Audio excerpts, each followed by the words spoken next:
本集內容摘自禪飛解密 Patreon 後台開咪聲音檔。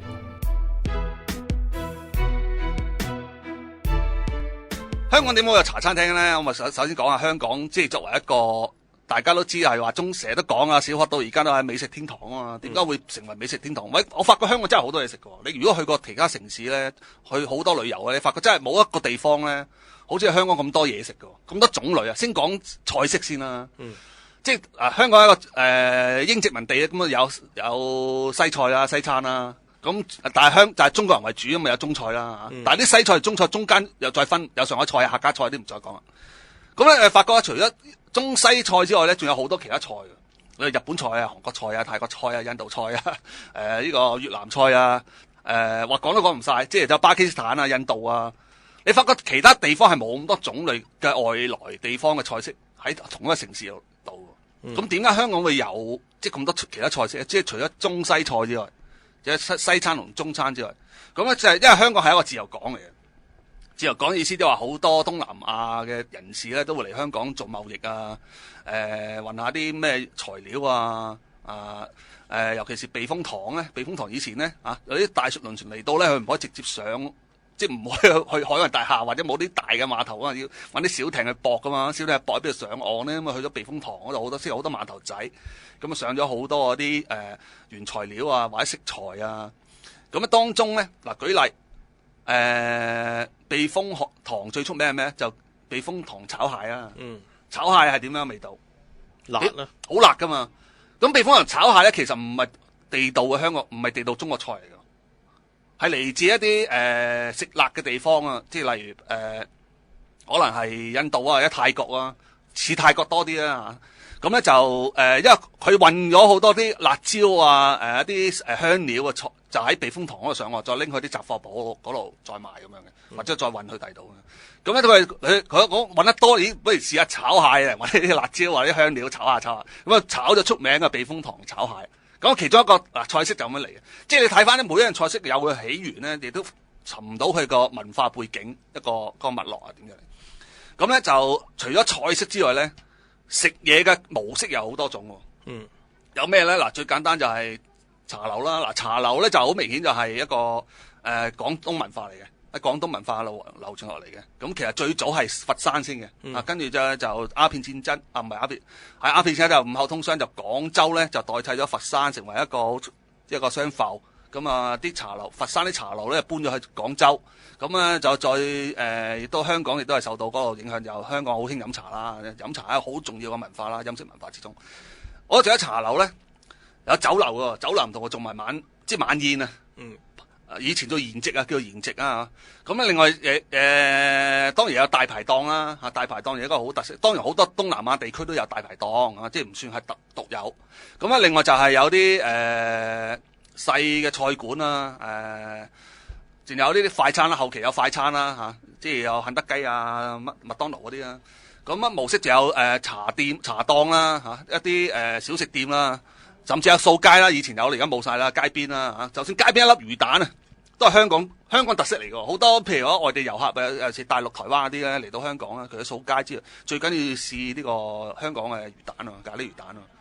咁但係咧咖喱魚蛋係點嚟咧？又唔係中菜嚟㗎。原來本身咧就係印度菜演變而嚟㗎。咖喱或者中菜係冇咖喱㗎嘛，冇咖喱汁呢樣嘢㗎嘛。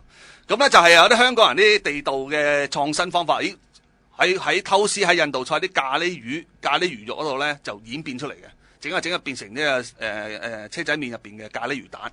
所以而家你去街邊食魚蛋買串魚蛋咧，佢都問你辣定唔辣啊？咁啊，你當然可以揀唔辣啦嚇，唔辣就即係好即係同中式嘅食品一樣啦。中出冇關係，冇分別咯。我聽你講，中出一樣。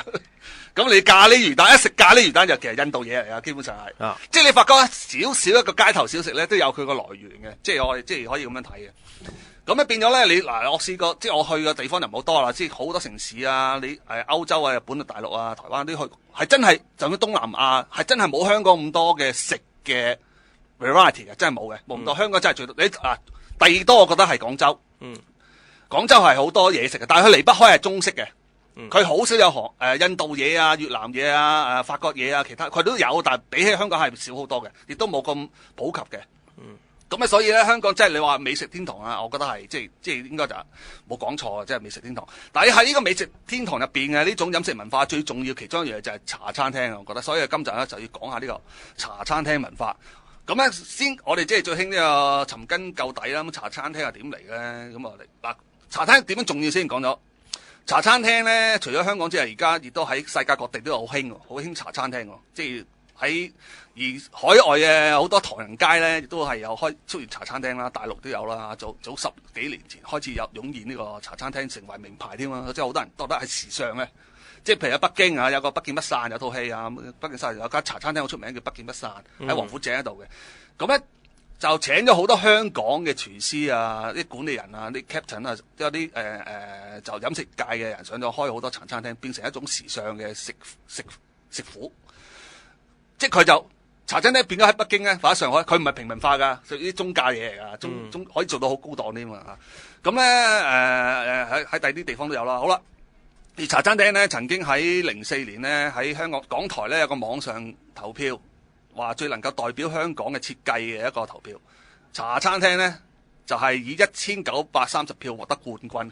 而我哋最有香港特色嗰個舊式電車都位於亞軍，即係屈居亞軍嘅。啲可想而知咧，茶餐廳喺香港人嗰個心目中個佔嗰個地位。但係我心目中嘅茶餐廳固然重要啦，但我成日希望咧，香港點解唔整一架電車咧？係個餐車嚟嘅，雙層電車入邊係餐車咁啊正嘅啫。咁啊正啊！係啊，一路食一路 moving， 一路睇緊外邊 sightseeing。係啊，佢嗌啲到會咁樣嗌晒喺度，咁啊嚇。到時到後捧餐出嚟咁幾好嘅啫。咁啊，可能牽涉好多又話牌照問題啊、衞生問題啊呢樣嘢。香港成都係而家點解冇咗獅子山精神咧？因為太多咁嘅法例，太多考慮啊，同埋係啊，太多考慮，太多咁嘅法例啊、安全問題啊、保險啊、衞生啊。你以前冇啊，喺街邊喂冇公開喎，攞整個車仔檔啦，咁啊搞掂啦。稱呢個聯合國非物質文化遺產咁嗰啲啦嚇。咁咧就咁其實茶餐廳嘅個起源係點咧？即係話說，我哋都其實我哋一講過下喺其他節目度咧，之前咧，即係你香港人最開埠嗰時咧，1840幾年啦，19世紀嗰時咧，即係好少香港人嘅，其實即係幾萬人嘅，計埋新界啲都啊，即係當你我唔講咁詳細啦，即係反而鬼佬咧啲數以千計喎，啊，即係連埋啲從商啊、啲官員啊、啲兵啊、軍人啊。咁咧變咗佢哋要食嘢，佢冇嚟食你啲中國菜啊嘛，咁所以咧就會興起好多西餐廳。咁咧，但係西餐廳咧主要就位於酒店入邊嘅，當時嚟講，即係尤其是維多利亞城啦，當時就咁咧到係如果到1895年咧，先有一間係華人經營嘅西餐廳，就位於嗰時皇后大道中嘅六角酒店入邊。咁咧佢係提供一啲我細個話未食過，我到而家未食過嘅一種餐叫大餐，聽過未啊？大餐，我走去食大餐啊！有時睇粵語長片咧都會睇過嘅，阿梁醒波咧，即係我哋特餐我聽過，唔係特餐係叫大餐。大餐未聽過。大餐其實我諗就係西餐。食大餐你聽過？係啦，食大餐係大餐係一種西餐嚟嘅，一種西餐，即係一種 full course 啊！其實應該就係話，即係有頭盤、有湯、有副菜、主菜，有食㗎咯。而家就成日食啫，以前係冇。以前咧，你中人食嘢咪飯食餸咯，兩樣啊，仲要飲湯。我記得以前土瓜灣有間叫百合茶餐廳。有個全餐嘅叫全餐係啦，同大餐有乜唔同咧？又唔知有乜唔同啦。嗱，佢有個包，有個湯，咁有碟飯，有杯嘢飲，爭樣嘢，爭樣前菜咯。爭個甜品添啊！甜品咯，係啊！大餐係乜 Q 好多有噶嘛？嗰個叫全餐，一個全餐。你食過應該全餐大過大餐嘅應該。唔係大餐大啲嘅應該。但係如果你照字面解，全部啊嘛，都齊晒啦，照計係嘅。但係你真係食過法國大餐未啊？未啊！真係未，我連法國田螺都未食過啊！大鄉里啊！法國大餐我食過啦，真係。唔係啊，食過食過田螺食過一次，唔好食嘅。食過佢因為佢係咪嗰啲係咪法國嚟我唔知啊。總之食過一次田螺又唔好食嘅。但係你有法國餐大餐我未食過，法國散餐我食過。法國餐又都有啦，你去間法國餐廳食都有啦。但係真係食過好 full course 嘅法國大餐咧，未食過。我食過一次啊，即係喺法國尼斯一間應該係法國最佳食府之一嚟嘅。咁咧就喺個山莊入邊嘅，坐好耐的士先到嘅。咁你係咪食好耐㗎嗰餐？真係食好耐，法國人食嘢食晚餐食到好耐，食6個鐘啊嘛。咁你係咪食咗6個鐘？真係食足6個鐘啊！要訂位又敷晒又成咧。咁咧就真係好多道菜喎。佢啲菜唔係話好似我哋全餐咁，有湯餐包前菜主菜。佢係我諗係幾多樣咧？即係10幾樣我計咗埋埋真係。就6個鐘喎。 6個鐘喎，同埋佢每樣係好細嘅啫，每碟嘢好細嘅。但當然佢有個主菜你點嘅，你譬如食食鵝胸啊，定係食羊仔扒、羊仔肉啊，定乜 Q 咧？ 6個鐘食完都肚空空喎。唔係因為點解咁耐咧？咁細，佢每樣嘢真係即刻煮咧，同埋每樣咧，譬如你食完呢個沙律，跟住再食個前菜，中間咧就要換酒喎，有好多手續喎。譬如你飲開呢隻白酒，我飲啦，跟住咧你轉下邊食魚嘅話咧，食另一種嘢嘅話，佢又會換另一種酒俾你。即係佢呢個已經唔係講醫肚嗰樣嘢㗎啦，已經係一個藝術嚟嘅，你個品味一個藝術。係啦，品味。佢嘅意思就話將你啲味蕾咧再清洗過晒，因為你之前飲嘅酒同食嘅嘢都影響你下一道菜嘅味道嘅。係。咁啊又要飲啦，飲杯咁啊有，所以咁耐咁解咯。每道菜之間已經多菜啦，仲要每道菜之間換酒，仲要換杯喎。每種酒有一種杯喎。因為你幾複雜咧，係嘛？所以食6個鐘，咁啊當然又傾下偈啊。講下笑咁啊，懶開心咁樣啦，咁先捱到成晚啦。咁但係真係好好食，即係我食嗰個就真係我覺得有生以來最好食嘅一餐。我大鄉里真係未食過，我食過法國散餐嘅，散叫嗰啲法國菜啊。係啊，散叫我食過，呢個真係全餐大餐我真係未食過。咁嗱，講翻呢個大餐我哋頭先所講嗰個皇后大道中嗰題1895年嗰大餐都幾錢咧？就1蚊嘅。哇抵喎！哇屌你而家講緊100幾年前喎，大佬1蚊喎，一個大樣好鬼多錢啊！梗係知啦，以前係用緊厘啊，幾多厘啊？乜幾多厘仲細過斗零？以前交電費啊，我細個交電費都要用嗰啲幾多分啊？幾多分嗰啲銀紙添？幾多仙定幾多分？幾多分？分咯，幾多分咯？係幾厘嘅就嗰時如果100幾年前咧，應該係清末啦，清朝嗰時咧，有幾所謂2厘管啊。食個餐都係，而家2厘管幾厘嘅啫嘛，幾厘意思即係我諗，我 check 過啦，1毫子嘅羊角嗰時，我唔知清末民初嗰啲錢幣點樣分法啦，1毫子都有72厘，咁你食幾厘嘅一餐飯幾厘嘅喎，你同1蚊爭幾遠啊？1蚊你咩㗎？你幾厘都係用喺啲銀行同埋呢個聯交所咯 interest rate 嚟嘅，唔同嘅，都係叫厘啦，唔同嘅。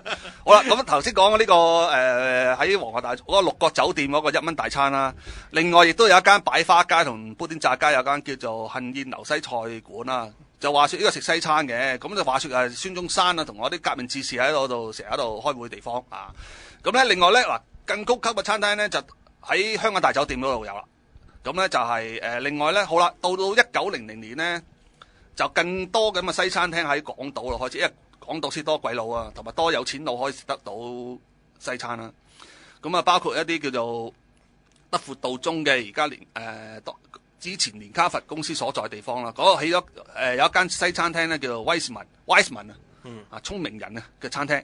另外皇后大道中咧亦都有餐廳啊，唔係賢同聰明唔同嘅，Wise man say 啊嘛 ，Wise 咪賢啊嘛，賢同聰明唔同㗎，唔同啊，一樣嘅啫喎，智者啊嘛，智者咯，智者同賢者一樣嘅啦，賢好似唔同喎，一樣嘅，係咩？一樣咩？一樣我記得。賢係讀得多書啊，知書識禮咁解，又未必表示係有好大智慧嘅喎，兩樣嘢喎。賢者一樣。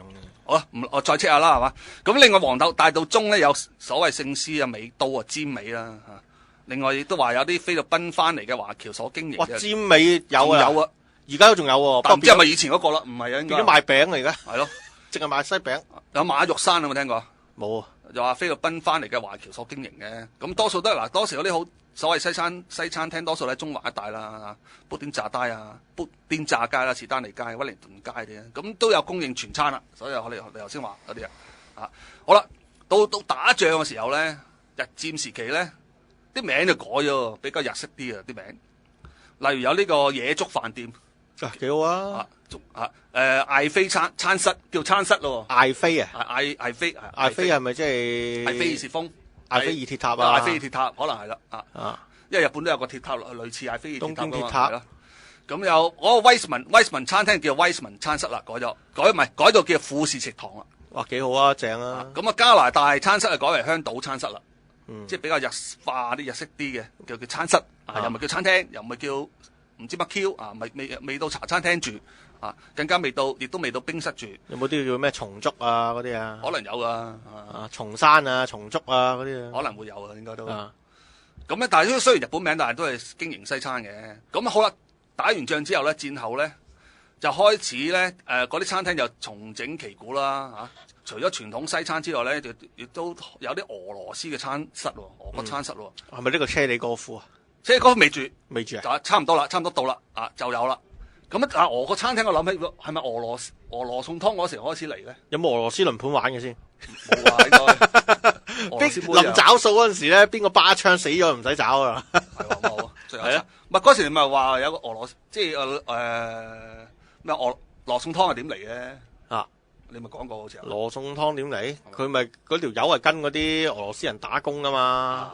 打工咁咪學埋咪出嚟咯。佢開嚟喺街邊擺檔噶嘛。但係就因為俄羅斯人嘅口味同你廣東人口味係唔同噶嘛，佢加咗啲廣東嘅調味料落去啊嘛。係咯，慢慢咁樣演變。但係到而家就非常之出名，每間餐廳都會有喎。係啊，好飲喎。常餐你一定白湯同紅湯咧，嗱白湯就忌廉湯啦，西餐啦。紅湯就俄羅斯湯啦，好飲㗎，辣辣地。不過我到而家都唔識整啊。唔係喎，我細個咧又唔中意飲喎，中意飲忌廉湯啊，因為夠有奶啊嘛，滑啲啊嘛。但大個咗開始識品味呢個羅餸湯啦，你發覺酸酸地、辣辣地，好飲啊！啲洋葱啊、番茄咁樣幾過癮㗎喎。但我唔識煲啊，我到而家都係咯。點解煲到佢紅色咧？可以啊，即係自己屋企煲都煲唔到佢紅色，同埋煲唔到嗰種辣味。少少辣，佢係冇辣，但係少少辣，落咗啲香料。整唔到啊！就係喺屋企整啊，硬係整唔到啊，唔知點解。所以即係餐廳其中一種重要食湯類之一啦。好啦，到咗之外咧，好啦，開始嚟啦。頭先話車里哥夫咧就有啦，開始戰後咧，應該係50年代、40、50年代嗰時啦。另外仲有一個好出名嘅紅雞啦，紅雞同車里哥夫啦。咁咧亦開始亦都有經營其他地方食物嘅餐廳啦，馬來西亞食品啦，同埋海南雞飯嘅啲餐廳啦，例如啲華人餐廳啦，到而家都有嘅新加坡餐廳啦，咁啊，即係海南雞飯。如果有嗰間餐廳好出名海南雞飯咧，佢就應該係嚟自馬來西亞噶，或者新加坡一帶、南洋一帶。好啦，我哋開始有冰室開始興起咯。話說頭先我哋講到打完仗之後咧，40、50年代咧，咁啊開始穩定啦，社會打完仗冇咁慘啦，開始好多大興土木，好多建設啦。咁亦都咧大陸赤化啦，係嘛？49年好多人逃咗落嚟香港啦。咁上海人有，客家人又有，潮州人又有，廣東人又有，咁咧就好多食物都嘅飲食方式你都嚟咗香港啦。咁呢個亦都係令到香港成為飲食天堂其中一個原因啦。好多不同嚟自，就算中國嘅菜式都好多種噶嘛。你嚟自上海同埋嚟自呢個蘇州嗰啲有啲唔同啦，已經係。就算廣東一帶啊，都係好多客家菜式啊、廣府菜式啊、順德菜式啊，呢亦都係唔同啦。咁咧，除此之外咧，香港人亦都漸漸受到西式飲食嘅風俗影響啦。即係我哋細個，喂食得多呢個牛角炒牛肉豆角炒牛肉多，我試下啲，尤其睇下粵語長片，哇！原來食西餐好有 class 嘅喎，揸刀叉都唔識嘅喎，即係學揸住刀叉食嘢好鋸下。同埋以前嗰啲好靚㗎，以前嘅先話嗰啲。茶餐廳啦，餐廳啦，未計茶餐廳，餐廳分兩層嘅好多都。係啦，樓上雅座啊嘛，雅座啊，貴啲噶嘛，貴啲㗎，即係雅啲㗎。嗱，你睇翻，而家冇咗喎，冇㗎，而家冇咗啊！美都仲有嘅，但美都係細啊嘛，以前嗰啲好大㗎。你都睇翻南北和嗰啲戲，嗰啲粵語長片你就知啊。樓上嗰啲好靚㗎。美都算唔算茶餐廳啊？美都算嘅。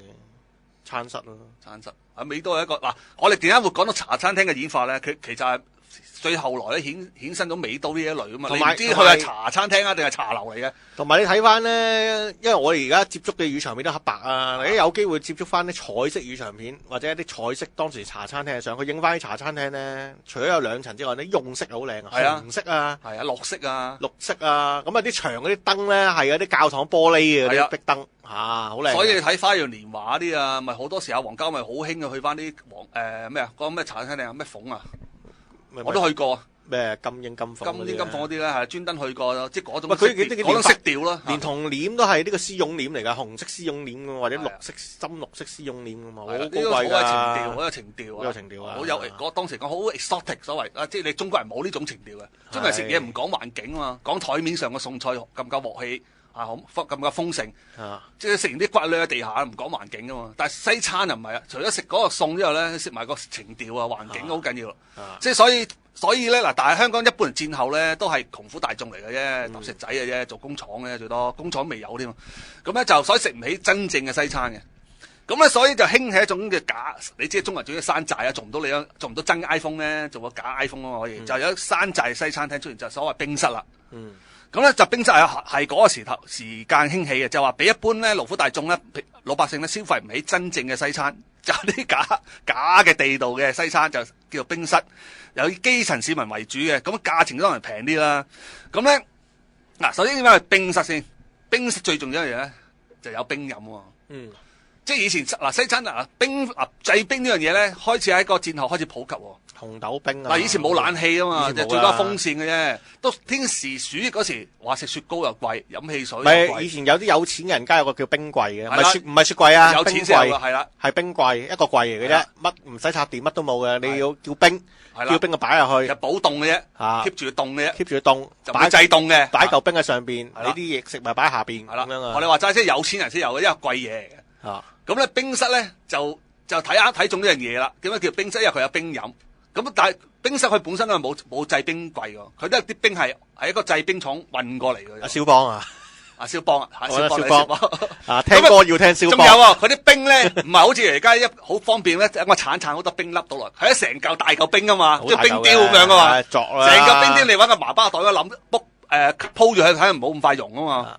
咁咧啲冰係點嚟？就刨冰花啦，有個刨木嗰度刨咧，刨，所以以前啲冰咧係碎冰嚟嘅。而家方便好多啊！而家有一粒粒冰啊，好似方糖咁樣。而家佢係咁樣嘅，佢有個製冰機咧，就係你咁打開蓋，佢自己入水噶啦。咁一路入水，佢一路凝結咧，一排嗰啲冰咧，你咪見到有一粒嘅。其實佢係原本唔係一粒嘅，好似格仔餅咁嘛，一排嘅。自己凝結咗咧，啪一聲跌落嚟，又啪一聲跌落嚟，求其拿個嘢鑿一鑿咧，好易脆嘅啫。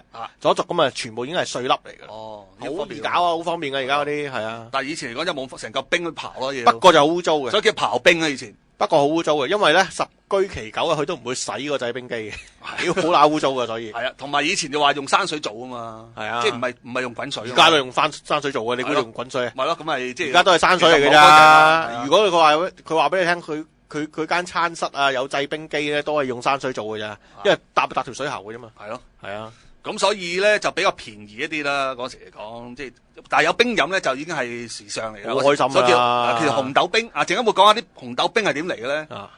嗱，紅豆冰順便講埋，紅豆冰唔係西餐嚟嘅原來。咁點解有紅豆冰咧？就係香港特色嚟嘅，咁啊抵到冇喎原來。我就專登 check 過，紅豆冰咧其實就紅豆沙呢邊嚟嘅，即係紅豆沙就係中式噶啦，即係我哋細個即係。佢有椰汁嘅噃。冇錯啦，好嗱，聰明在嗱，呢個就係獅子山精神，就係話啲香港人發明一樣嘢，佢唔係永遠咧就紅豆沙就紅豆沙，佢識撚一撚啲嘢喎。如果話咦天時暑熱冇嚟食熱辣辣嘅紅豆沙㗎，綠豆沙咁熱辣辣咁加啲冰落去啊，咪正啦係嘛？就唔單止，仲要加啲奶啊，所謂花奶或者我哋話咗加啲咩啊椰汁，哇咁啊成個正晒啦。但係點解冇綠豆冰嘅咧？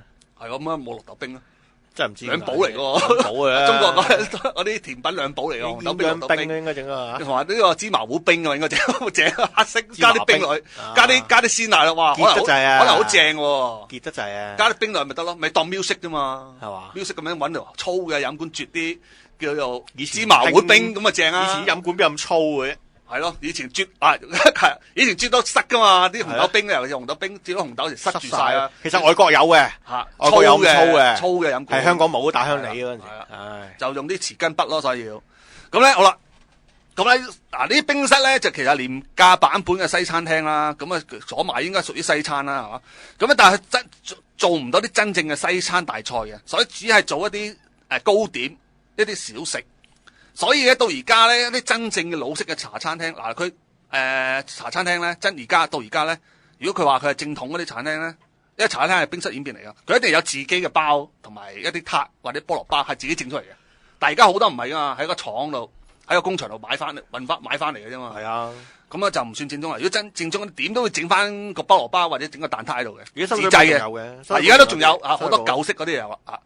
咁咧。所以咧，另外就話會整呢啲一定有咖啡啦，咖啡先至鬼佬。深水埗有檔啲蛋撻幾正㗎，係嘛？個老闆娘成個譚玉英咁樣，係啊，又係自己整啲蛋撻，啲蛋撻幾好食嘅。同埋呢種咁嘅食品咧，亦都影響到後期我哋所謂麵包店、西餅店嘅發展㗎。因為你以前麵包店真係賣麵包嘅啫嘛，賣方包賣成嘅。但係你而家發覺啲麵包店都話琳琅滿目嘅，有撻啦、雞尾包啦、菠蘿包啦，即係其實搶晒茶餐廳嗰種嗰種貨色，就擺咗變咗西餅店有雞批啦，陣間會講下茶餐廳特別嘅食物啦。雜批啊，係啦，雜批撻啦你最中意奶嗰啲啦。咁樣奶茶啦，奶茶係香港港式奶茶咧，就香港獨有啦。陣間會再講啦。咁即係其實應該係嚟自西蘭紅茶嘅，即係英國嘅所謂即係奶茶但係發覺其實好多地方都有奶茶喎。就算去到遠到蒙古印度一啲佢都有奶，但係唔同做法，所謂咁但係香港嘅奶茶係源自英式嘅奶茶嘅，但係有改變嘅，陣間會講下啦，即係奶茶點樣變。咁咧就好啦，開始冰室就興起啦就亦都係主要喺啲中環德輔道中有啲叫安樂苑啦曾經有一間啦。咁咧亦都提供咗好多西蘭紅茶啦。嗰時仲未有港式奶茶都叫做西蘭紅茶彈倒咖啡同埋飲冰或者有雪糕食嘅仲有啲糕點嘅，啲蛋糕可能有三文治咁嗰啲啦就未有嗰啲碟頭飯未有嘅。咁所以叫冰室咧。所以冰室同茶餐廳分別就主要即係喺呢度啦。好啦，茶餐廳係點嚟咧？就係50年代就咧有人開始將冰室咧同呢個餐室咧共冶一爐，變成一個茶餐廳。咁咧就係早期咧例如點樣發展，開始越嚟越多餸菜式咧，例如豉油西餐所謂。因為豉油唔係西餐，西餐唔用豉油啊嘛。咁豉油西餐係咩咧？就係將啲西式嘅煮法咧，就落啲豉油落去。例如大家成日食嗰啲火腿雙腸飯，唔係火腿腸飯啦。瑞士雞翼係咪咧？瑞士汁係咪豉油嚟嘅？我真係瑞士汁唔知喎，我又唔知喎。真係唔知嘅啫。但係你話呢個雙腸蛋飯咧，一定係腸一定係西餐嘢啦。太陽蛋亦都係西餐嘢啦。但係落豉油㗎，係咯，就所有啲豉油西餐咁嚟啦。但係幾好食喎，幾好食啊！好食啊！我成日都耐唔耐叫下，或者係火腿蛋飯，或者腸仔蛋飯，或者餐肉蛋飯，幾正㗎！而家諗起想食，定係肚餓啲。但係我最唔中意食就係叫做叉燒煎蛋飯，都 OK 㗎，我都 OK。我唔得，係啊，因為佢唔係真係攞啲叉燒去煎隻蛋啊嘛，佢一隻煎蛋跟住另外啲叉燒分開，我就唔中意咯。OK 㗎，我覺得因為佢最正就係就咗隻蛋，最緊要嗰個蛋，你配乜都好，就係太陽蛋啊嘛。中式係冇太陽蛋，以我所知就。即係太陽蛋係西式噶嘛，即係中式嗰啲蛋就發咗去，跟住剪嘅，好似嗰啲嗰啲叫咩啊煎蛋咁嘅啫嘛。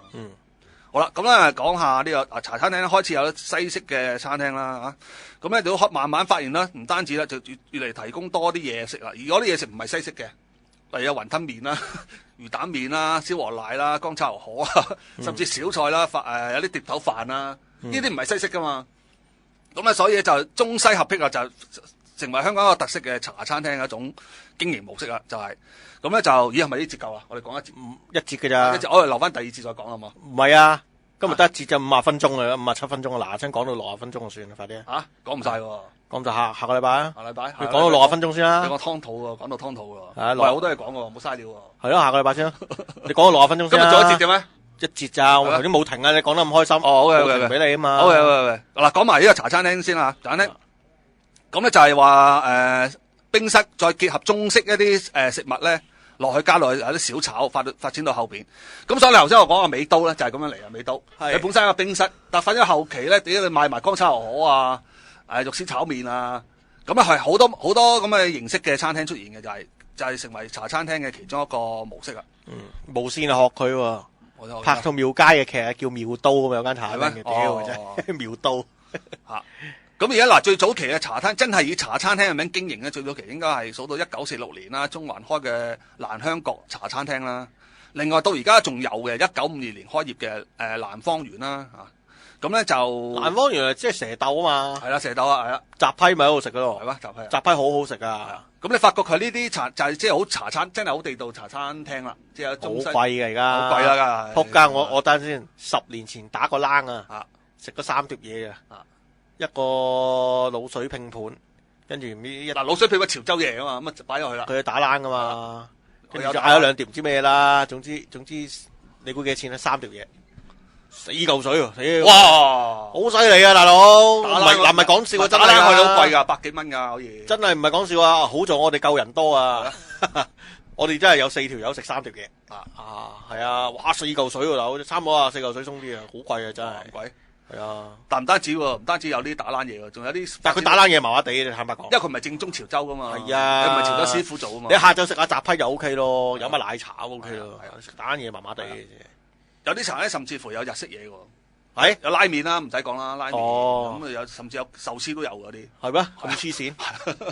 但係佢可能未必係整啦，即係買翻嚟都係。唔係，我見過有間茶餐廳有天婦羅啊，嗰陣時。係咯。佢係嗰啲餐揀嘅咩鐵板乜乜乜，跟住又唔知咩天婦羅炸蝦咁，點解咁鐵板隔離有個天婦羅咧？係咯。所以你發展到而家啦，茶餐廳雖然咁多嘢食咧，但係佢以西餐自居，即係個湯底係西餐。當然好多餸菜又係中餐啦，就係剛才我啲啦。所以你如果你叫個早餐或者叫個常餐有呢個蛋牛麵嘅話咧，佢唔係俾筷子匙羹你嘅喎，係俾刀叉你嘅喎。有冇留意呢樣嘢？有。譬如你常餐有個煎蛋啦、三文治啦，佢問你太陽蛋定乜煎蛋啦，跟住有個牛肉麵啦，最撚尾有杯凍飲或者熱飲嘅奶茶。咁呢個其實基本上係全餐嚟噶嘛。凍飲咪要加3蚊。有前菜噶嘛，有啲有湯添啦。咁佢會俾刀叉你喎，食呢樣嘢。但係你叫乾炒牛河啲，佢自動咧，叫錯，攞錯咗筷子，攞錯刀叉俾你，佢就換個筷子俾你噶，即係好執着噶喎。其實你食餐蛋牛麵用筷子噶嘛，如果喺屋企食就唔會用叉咁麻煩噶嘛。我試一次好笑嗌火腿蛋飯去一間茶餐廳旺角啊，唔講邊度，即係佢好搞笑啊！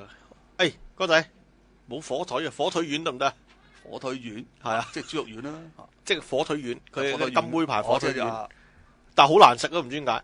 火腿丸係真係好難食，真係好遠喎，爭好遠啊，好難食。火腿蛋飯同呢個火腿丸蛋飯，咁啊煎2隻太陽蛋啦佢，跟住唔知有4粒火腿丸俾我，你好怪咯，嘢就咪好難食咯。同你想象嘅火腿蛋飯好似唔同咗。我唔知做乜鬼，答應佢好啦，咁啊火腿丸咧嚟到，呢個叫餐肉啊嘛，即係轉。跟住又去過呢個常樂街，係咪長樂街？長樂街佐敦啊，長樂街係唔係長樂街？長樂街嗰陣而家執咗噶啦，撇骨仔。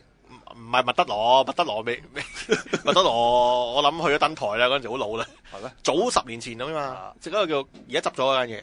我又係貪得意，我見過嗰個餐牌，啲咖喱香腸飯，哇！真係，呢樣又係香港人嘅特色，咖喱嘅印度嘢嚟噶嘛，加咗香腸西式嘢，但係好難食嘅。飯就係中文，好睇你個汁好唔好？佢個汁就係嗰日整得唔好，咁啊好難食嘅。食咖喱好睇個汁咁啊，其實咖喱好睇好個汁，好緊要。係啊，好緊要嘅。正宗如果印度咖喱係好正好香嘅。係啊。我啱啱先去過東大街西灣個所謂米芝蓮嘅，唔知幾多星嘅食咧，係專登走去食咧。哇！佢朝頭早唔開嘅，晏晝都唔開喎，係6點先開門開喎。6點前咧半個鐘已經排晒隊嘅門口。係嘛？咁我哋早去。就有位食到第一輪，入咗去食，咁啊叫咗啲冷啦，啲冷嗰啲煎薄餅啊，叫咗啲咖喱啊、牛啊咁啊嗰啲，咁就真係 OK 喎，幾好食喎。我陣間都去食喎。你真係哇！你講到嚟肚餓添。我陣間去呢個土瓜灣食一間係巴基斯坦嘅咖喱，正啊！真係巴基斯坦人煮嚟。巴基斯坦同印度唔同喎，唔同㗎，係啊，啲味係唔同喎，啲味唔同㗎。兩樣嘢嚟噶，但係嗰間嘢我食過幾好食嘅，我陣間都會翻出。係啊。喂，講到呢度我真係差唔多啦。差唔多啦。喂，真係食嘢先食個價，唔知食阿諗啊食咩？食個茶餐廳揾啲正嘢食下先。係啊。好啊，好，下個禮拜再見。OK。禪飛解密 Patreon 會員獨家專享節目，後台開咪，獵奇性專題內容百無禁忌。後台開咪已經上載咗超過100集。專題由各種都市傳說、地下文化、次文化等等，只要成為付費會員就可以解鎖不斷更新嘅私密節目，而免費會員亦可以收聽失驚無神講下熱門話題嘅隨時開咪。加入禪飛解密 Patreon，聽到好多好嘢。